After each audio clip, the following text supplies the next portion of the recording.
Hello, and thanks for joining us from the new Spider-Man to Terrence Malick's latest movie. Welcome to today's film show. Good evening, Peter. Whoa. You have 576 possible web shooter combinations. We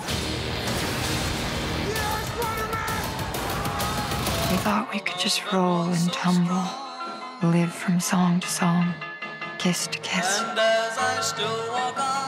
Say hello to Mrs. Robinson, Benjamin. Hello, Benjamin. Hello, Mrs. Robinson. I have no intention of ever taking your precious daughter out again in her life, so don't get upset about it.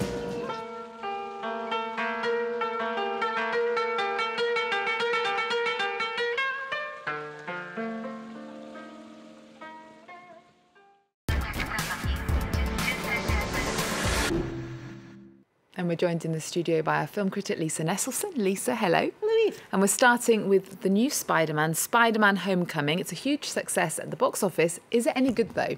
As a matter of fact, it is. I like this way, way, way, way more than I expected to. Smart script, good performances, fun special effects, it's all there. Even people who only follow superhero antics in the most casual manner are probably aware that 3 different actors have played Spidey recently. That would be Tobey Maguire, Andrew Garfield, and now Tom Holland. In this iteration, Spider-Man is in his sophomore year of high school. So he's a 15-year-old who lives with his aunt in Queens, New York. He has a fellow misfit friend, a chubby guy named Ned, and he has a crush on a senior, a lovely and smart girl named Liz. Peter is an apprentice superhero for now, but he's overeager to prove that he can, be a superhero with the big guys, the full-fledged grown-ups, experienced guys like Captain America. Here he is, like so many of us, sneaking back into his room so that his aunt won't hear him.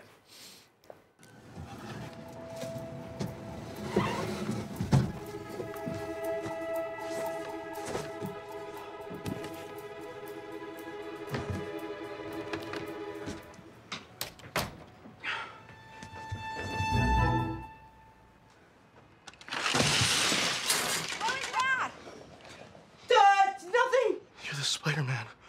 I'm not. You were on the ceiling. I wasn't. Ned, what are you doing in my room? May let me in. You said we were gonna finish a Death Star. She doesn't know. Nobody knows. Well, I mean, Mr. Stark knows because he made my suit, but that's it. Tony Stark made you that? Are you an Avenger? Yeah, basically. A clip from the new Spider-Man. Is there a villain? There is indeed.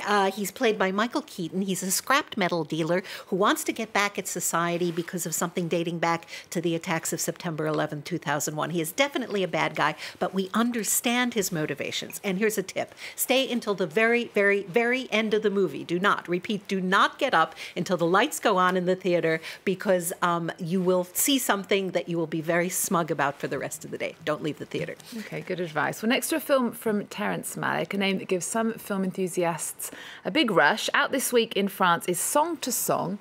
Is it something to sing about, though? Well, alas, my pleasure centers lit up in unforgettable ways back when Malick started.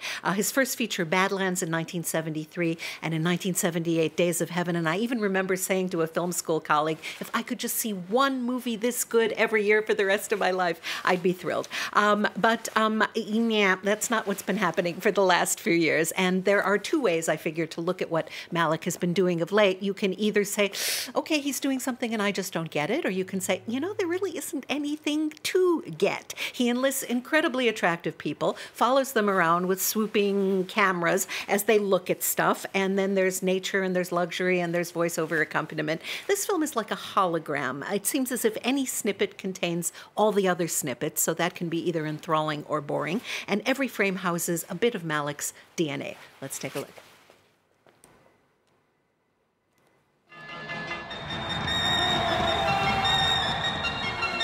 Help me. I have a condition. I can't be left alone.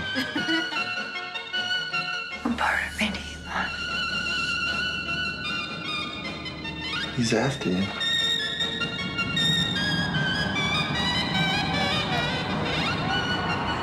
Slower. It's a love story. Lisa, Song to Song stars Michael Fassbender, Ryan Gosling, Rooney Mara, Natalie Portman, Kate Blanchett, and also Patti Smith and Iggy Pop.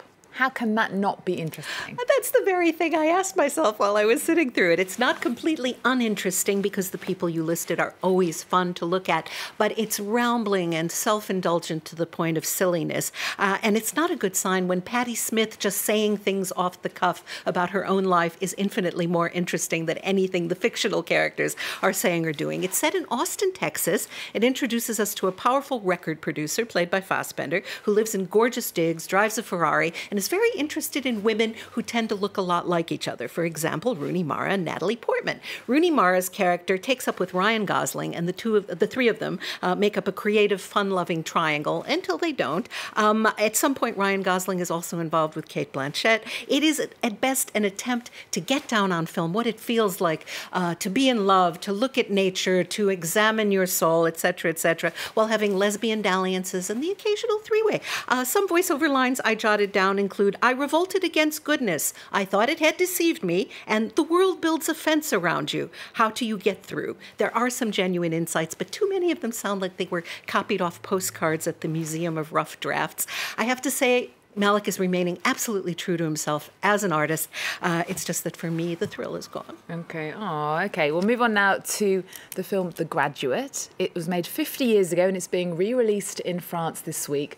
The French love a re-release, don't they? They do. And I love when my pages are in the right order, but I seem to have messed that up. Yes, The Graduate. I will just speak off the cuff about The Graduate, which is a wonderful movie, which was made by Mike Nichols, and which the entire nation was talking about. It's about alienation. It's about what to do after you get out of school and the whole world is open to you, only not really. And it's about adultery because Benjamin graduates from school, and his father's law partner's wife, Mrs. Robinson, played by Anne Bancroft, who there was only a 6-year age difference between them at the time. He was supposed to be 21, he was 27, she was 6 years older. They take up with an affair and they're in hotel rooms, but they have nothing in common. Perhaps the only thing they have in common is that she has a more age-appropriate daughter. Okay, well, let's take a look at a clip. How did I... Pardon? Oh, no, Mrs. Robinson, oh, no. What's wrong? Mrs. Robinson, you didn't expect... What? I mean, you didn't really think I'd do something like that. Like what? What do you think? Well, I don't know. For God's sake, Mrs. Robinson.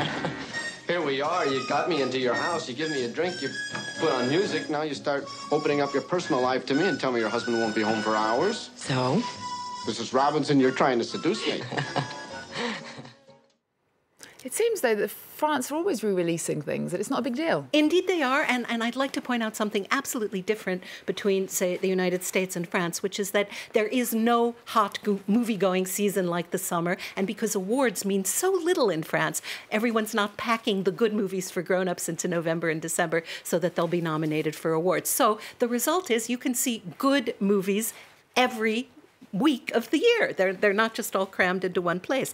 It doesn't affect people's attitude toward the movie. There's no such thing as an old movie. There's just good movies. And so some weeks there's at least one terrific old film to see. Other weeks there are 2, 3, 4. We don't have time to talk about all of them. Okay, well, I know you like old films. Well, let's move on now to another re-release in France, and it's one of your favourite movies, Nagisa Oshima's In the Realm of the Senses. It came out in 1976, and I continue to marvel at how daring and sexy this still is. It was inspired by the true story of Sada Abe, a woman who was found wandering the streets of Tokyo in 1936 or so with her lover's severed genitals. And that is not one of those things that just happens, at least not in most relationships. I'm looking for a picture of this on the screen, but luckily we don't have one.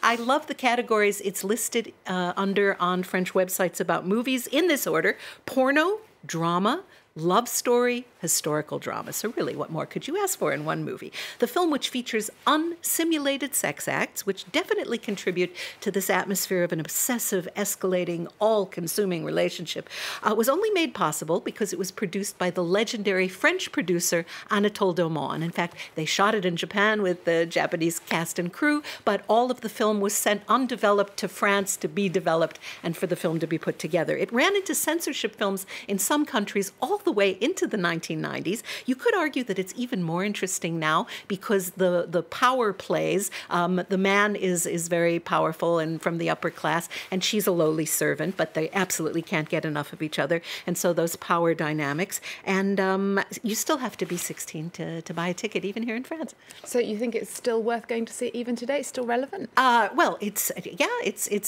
relevant in that it's historical and beautifully made, and the performances are astonishingly convincing. I mean, Japanese audiences there would have recognized the man especially, but they just seem like real people who are intensely in love. And in fact, I would say that they achieved something that Terrence Malick didn't manage to do with Song to Song, which was to capture on film the fact that you simply can't live without someone else. Okay.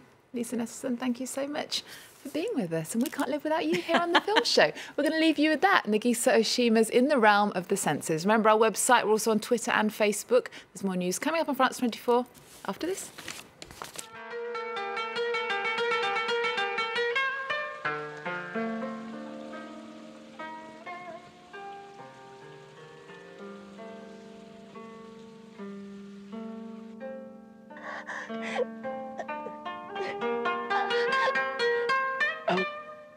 Oh.